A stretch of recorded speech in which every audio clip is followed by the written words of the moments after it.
반갑습니다.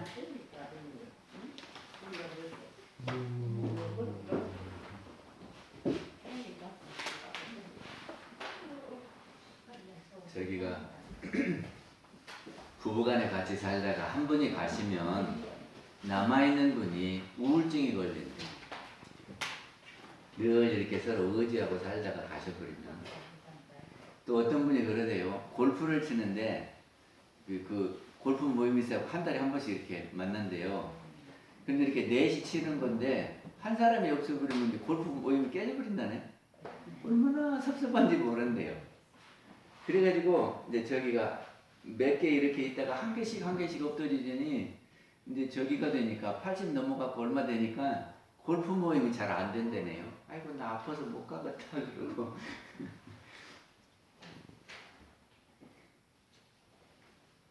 그래서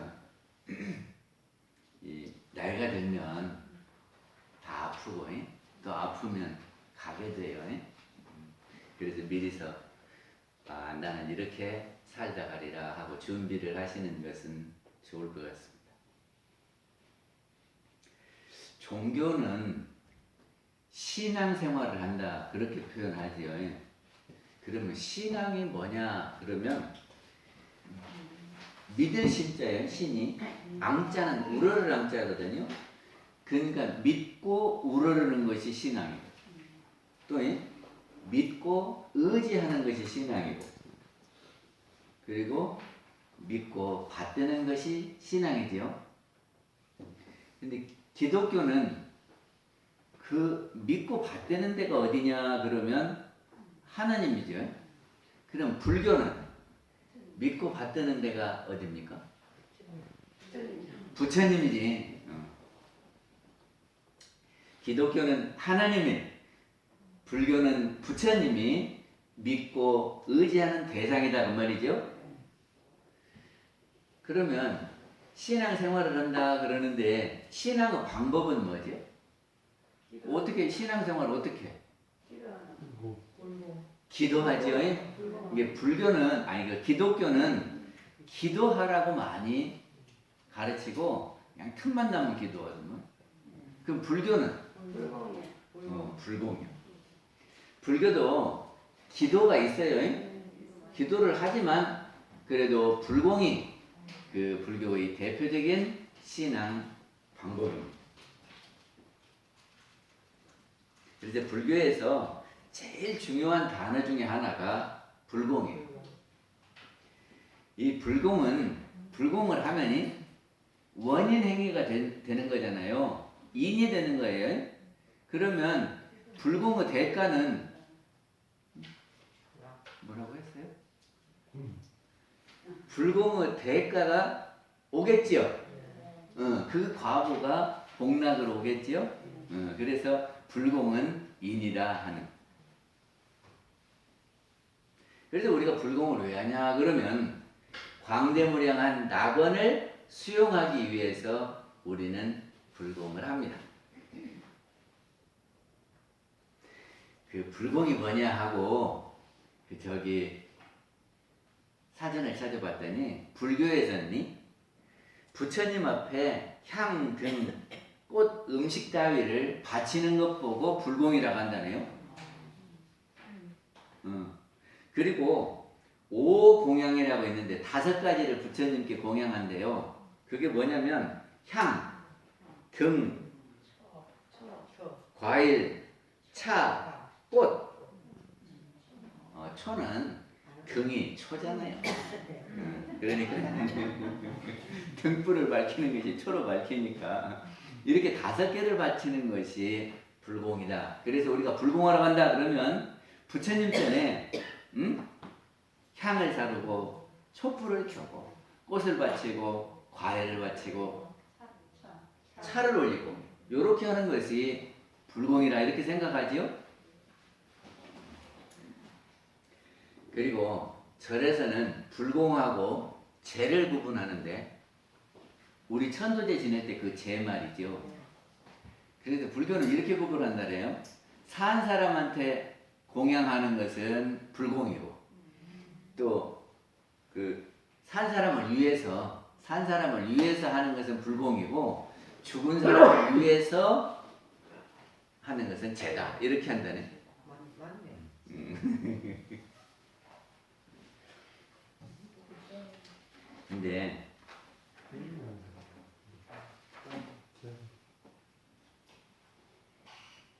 우리가 불공을 하려면 부처님을 찾아야, 부처님이 계셔야 우리가 불공을 하겠지요.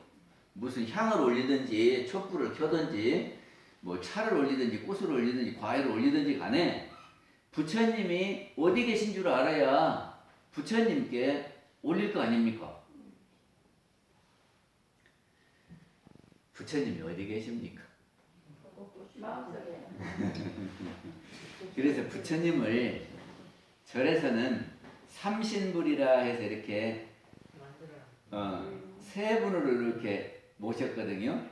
그래서 하나는 법신불이고 하나는 보신불이고 하나는 화신불이에요. 근데 삼신불 하니까 부처님을 세 분을 이렇게 해가지고 법신불, 보신불, 화신불 이렇게 하거든요. 근데 그건 잘못하는 거예요. 왜 잘못하는 거냐 그러면 이 삼신이 한 분을 놓고 세 가지 모습으로 본 것이 삼신이지 한 분 한 분 해가지고 삼신이 아니라는 거죠. 그러면 화신불은 뭐냐 그러면 변화의 몸이고 우리 육안으로 보이는 몸은 늘 변합니다. 우리 육신은 변합니까 안 변합니까? 20대 몸 다르고 50대 몸 다르고 80대 몸 다르죠? 80대 된 어른이 그러더만 아이고, 나는 70대만 돼도 좋겠는데 그러죠. 70대는 그러더라고. 아이고, 내가 10살만 더 젊었으면 참 좋겠는데. 그러니까 한 살 한 살이 많은 변화가 있다 그런 말이죠. 그래서 변화하는 몸, 나타난 몸, 색신, 육신 이것이 몸입니다. 그래서 그거를 화신이다 그러고 또 하나는 업보의 몸이에요. 내가 지어놓은 것이 있을 거 아닙니까? 근데 지어놓은 것은 당장은 안 보이죠. 우리 눈에는 안 보여요. 근데 내 몫으로 딱 이렇게 업으로 정해져 있으면 그것이 언젠가는 내가 받는 거지요. 근데 내가 복을 많이 지어놨으면 선업을 지어놨으면 지금은 좀 가난해 있어도 언젠가 그 복을 찾아오면은 내가 부자가 되는 거죠. 그리고 전생에 이쁜 얼굴을 가질 복을 지어놨으면 이 생에 올 때 이쁘게 되고 또 이 생에 얼굴 이쁘게 될 업을 짓고 있으면 내 생에는 좋은 얼굴을 하고 태어난다. 그러니까는 내가 지어놓은 그 업이 안 보이지만 내 몸이다 그런 말이죠. 그러니까 육신은 나타난 몸이고 업보의 몸은 안 나타났지만 내 몸이고 그러죠. 우리가 재산도 자기 수중에 돈이 있고 그거 갖고 자동차도 사고 집도 사고 이렇게 하면 사람들이 볼 때 아, 저 사람은 돈 많구만 그렇게 알지요.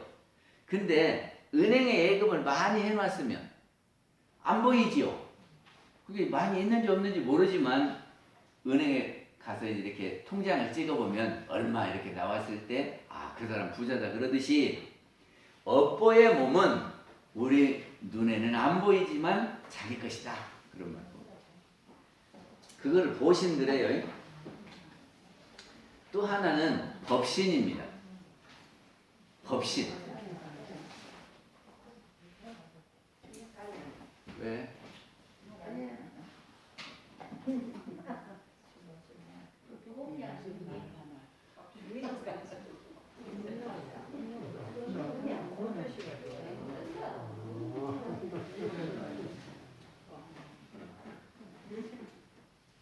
법신은 우리의 본래 몸이고 영혼을 법신이라고 합니다.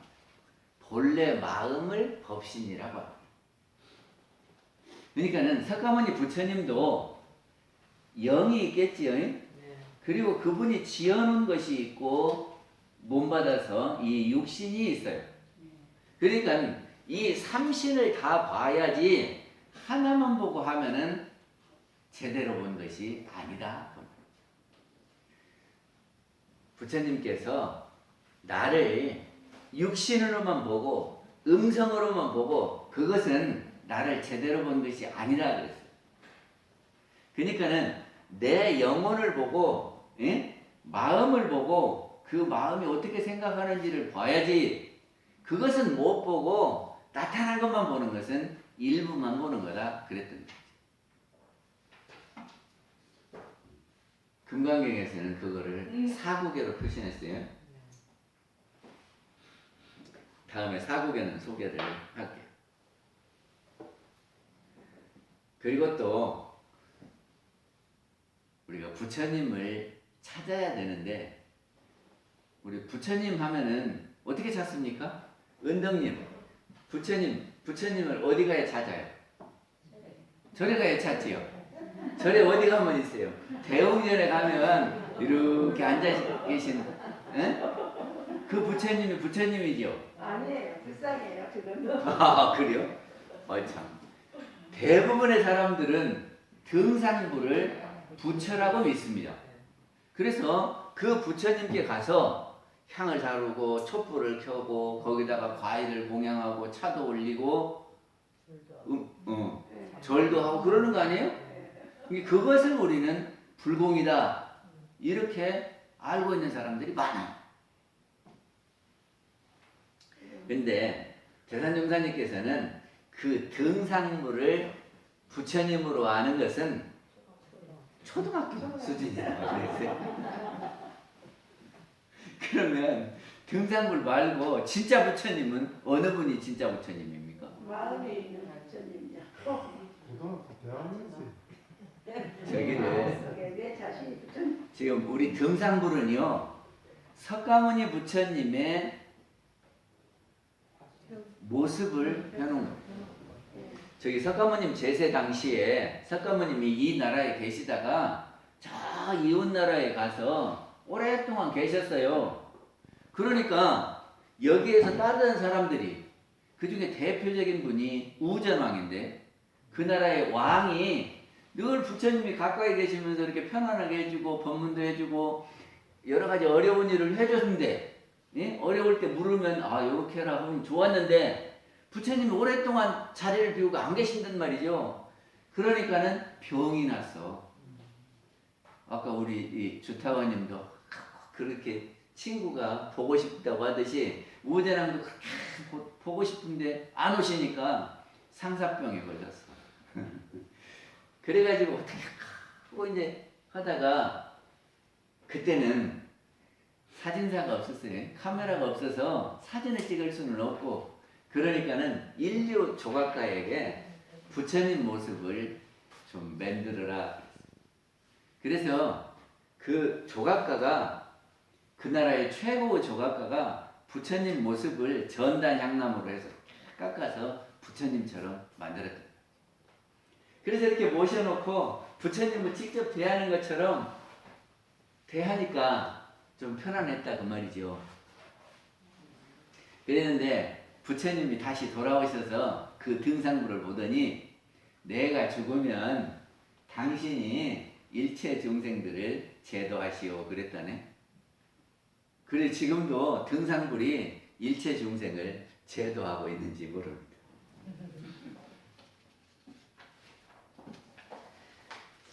그러니까는 등산불은 서가모니 부처님의 모습을 이렇게 조각으로 해서 모셔놓은 거예요. 그러니까 등산물을 통해서 누구를 봐야 되냐 그러면 서가모니 부처님을 봐야 제대로 다른 거지. 나무로 된 그 등산불이 부처다 아는 것은 사진을 놓고 부모다 하는 것도 똑같아요. 석가모니 부처님은 3000년 전에 인도 가비라국에 정반왕의 아들로 태어났지. 근데 오시기 전에 석가모니 부처님이 어디에 계셨냐 그러면 천상에 계셨어요. 그 천상의 이름을 도솔천이라고 하는 그 천상에 계시다. 이제 우리 인간 몸을 받아서 내려오시는 거거든요. 그래서 그거를 부처님은 팔상에서는 도솔 내이상 그럽니다. 도솔천에 계시다가 이렇게 내려오셨다 그런 말이에요. 그래갖고 내려오시는데 흰 코끼리를 타고 마야분을 어깨로 해서 들어왔다네. 근데 인도에 가면은 아니 우리나라 사람들은 너 다리 밑에서 주워왔다 그러죠. 그런 말 안 해요? 근데 인도에 가면은 옆구리로 나왔다는 이야기를 한다네. 우리나라는 다리 밑에서 주워왔다 그러고 인도 사람들은 옆구리로 나왔다 그러고. 아무튼 석가모니 부처님이 이 옆구리로 들어오셔갖고 태어나셨어요. 그래서 그 마야 부인이 이제 거기는 그 아이를 낳을 때는 친정에 가서 난대요. 친정이 편안하죠. 시어머니보다는 친정어머니가 편안하잖아요. 그래갖고 이 마야 부인도 아기 낳으러 친정으로 가다가 눈빈이 동산에서 아기를 낳게 되죠. 그래서 이 석가모니 부처님은 거기서 나오자마자 7걸음을 걸으면서 천상천하 유화도전 이렇게 했다네. 근데 천상천하 유화도전이 뭔 말이에요?